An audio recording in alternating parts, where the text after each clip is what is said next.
Hi friends, നമ്മുടെ വീഡിയോയിലേക്ക് സ്വാഗതം. ഇന്ന് ഞാനൊരു കടലക്കറിയാണ് ഉണ്ടാക്കുന്നത്. ഇത് രാത്രി കുതിർത്ത് വെച്ച് ഇപ്പോൾ രാവിലെ കഴുകിയെടുത്ത കടലയാണ്. ഞാനൊരു ഗ്ലാസ് കടലയാണ് എടുത്തത്. അതിൽ കല്ലുപ്പ് ചേർത്ത് കൊടുക്കുന്നുണ്ട്. കുറച്ച് ആവശ്യത്തിന് ഒരു 3/4 ടേബിൾ സ്പൂൺ എടുത്തിന്, 1/2 ടീസ്പൂണ് മഞ്ഞൾപ്പൊടി, ഒരു പച്ചമുളക് കീറിയത്, 2 അരി വെളുത്തുള്ളി, 2 തണ്ട് കറിവേപ്പില,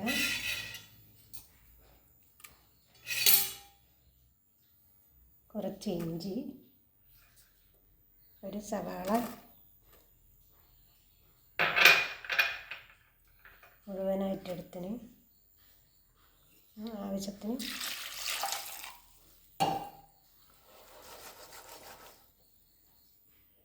വെള്ളം. കുക്കർ അടച്ചു കൊടുക്കാം. കടലടുപ്പത്ത് വെച്ച് വേവുമ്പോഴേക്കും അതിൻ്റെ മസാല തയ്യാറാക്കാം. കടലേൻ്റെ ഒരു വിസിലടിച്ചതിന് തീ കുറച്ച് കൊടുക്കുക.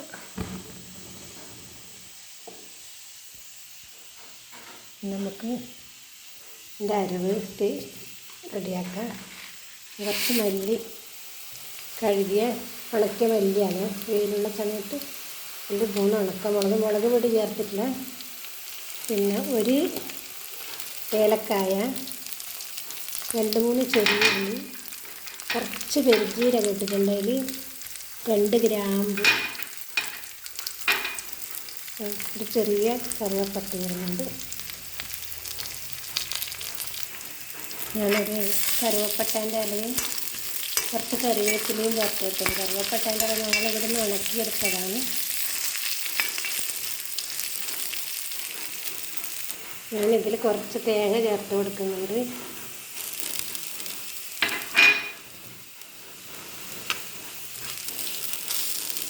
ചെറിയ ചീനച്ചട്ടിയാണ് ഇരുമ്പുന്നത്.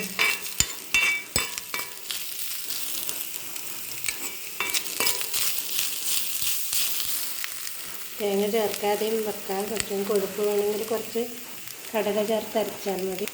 തേങ്ങ ചുവക്കുന്നത് വരെ വറുത്തെടുക്കണം.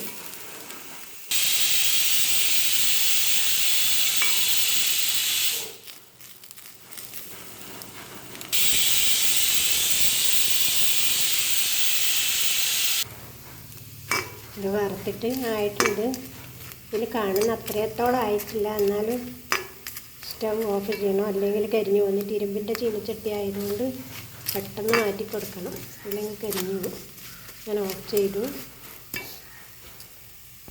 വറുത്ത് വെച്ച മല്ലിയും തേങ്ങയൊക്കെ തണുത്തു. ഞാൻ എന്നിട്ട് മിക്സിൻ്റെ ഈ ജാറിൽ ഇട്ട് കൊടുത്തതിന് ഇത് വെള്ളം ചേർക്കാണ്ടൊന്ന് നമ്മൾ കഞ്ഞിക്കെല്ലാം ചമ്മന്തി അരക്കുന്ന രീതിയിൽ ഒന്ന് അരച്ചെടുക്കുക. അതിന് ശേഷം കുറച്ച് വെള്ളം ഒഴിച്ചിട്ട് തേങ്ങ നന്നായിട്ട് അരിയുന്ന രീതിയിലൊന്ന് അരച്ചെടുക്കുക. ആദ്യം തന്നെ വെള്ളം ചേർത്താലും അങ്ങനെ പെട്ടെന്ന് അരിഞ്ഞ് കിട്ടില്ല. ഇങ്ങനെ ആയിട്ടുണ്ട്. തേങ്ങ അരക്കുന്ന ഈ മീഡിയം ജാറിലാണ് ഞാനിത് അരക്കുന്നത്. ഇനി കുറച്ച് വെള്ളം ഒഴിച്ച് കൊടുക്കുക.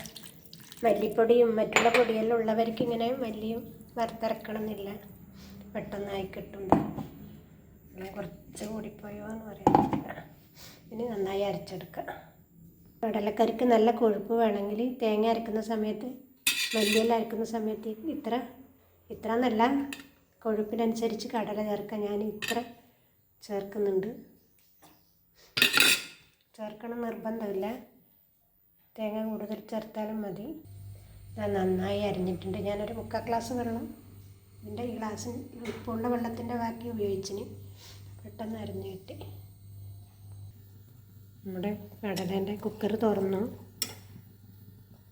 3 വിസിലടുപ്പിച്ചിന്. കടലെല്ലാം നന്നായിട്ട് വെന്തിന്. ഞാൻ ഇതിന് ഒരു പച്ചമുളക്, 3 ഉണക്കമുളക് അരച്ചിന്. മുളക് പൊടി ചേർത്തിട്ടില്ല. പിന്നെ പുളി, ഞാൻ പുളിയുള്ള ദോശക്കായതുകൊണ്ടാണ് തക്കാളിയൊന്നും ചേർക്കാൻ. പുളി വേണ്ടുന്നവർക്കൊരു തക്കാളി മുറിച്ച് ചേർക്കാം, നല്ല പുളിയുള്ള. ഉപ്പ് ഈ സമയത്തും ചേർത്ത് കൊടുക്കുക. കുക്കറിലായതുകൊണ്ട് പെട്ടെന്ന് വെന്ത് കിട്ടുന്നതുകൊണ്ടാണ് ഞാൻ ഉപ്പ് അന്നേരം തന്നെ ചേർത്ത് കൊടുത്തത്. അടുപ്പത്താണെങ്കിൽ കുറച്ച് വേവാനാകുമ്പോൾ ഉപ്പ് ചേർത്ത് കൊടുക്കുക. കടലയിൽ ഇനി അരപ്പ് ചേർത്ത് കൊടുക്കുക.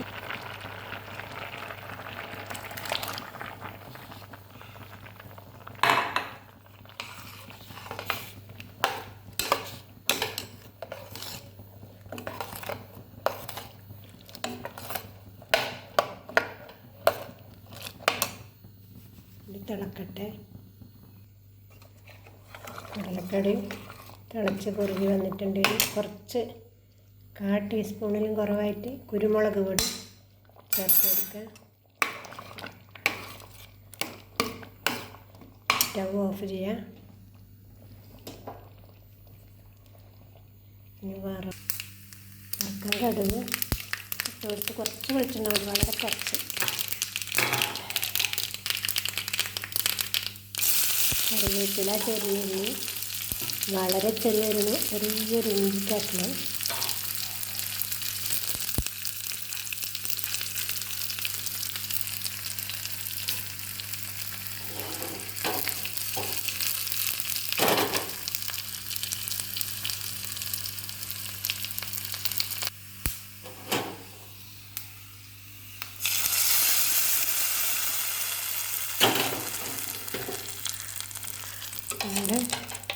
കടലക്കറി ദോശയുടെ കൂടെ, പുട്ടിൻ്റെ കൂടെയാണ് കുറച്ചും കൂടി വെള്ളത്തിൽ. ദോശയുടെ കൂടെ ആയതുകൊണ്ട് ഞാൻ കട്ടിയുള്ള കടലക്കറി ആക്കിയത്. ഇങ്ങനെയൊക്കെ എല്ലാവർക്കും ഇഷ്ടപ്പെടും. നല്ല കടലക്കറിയാണ്. നമ്മുടെ ചായ, കടലക്കറി, ദോശ, ഉണങ്ങിയ ദോശ എല്ലാം റെഡിയായി.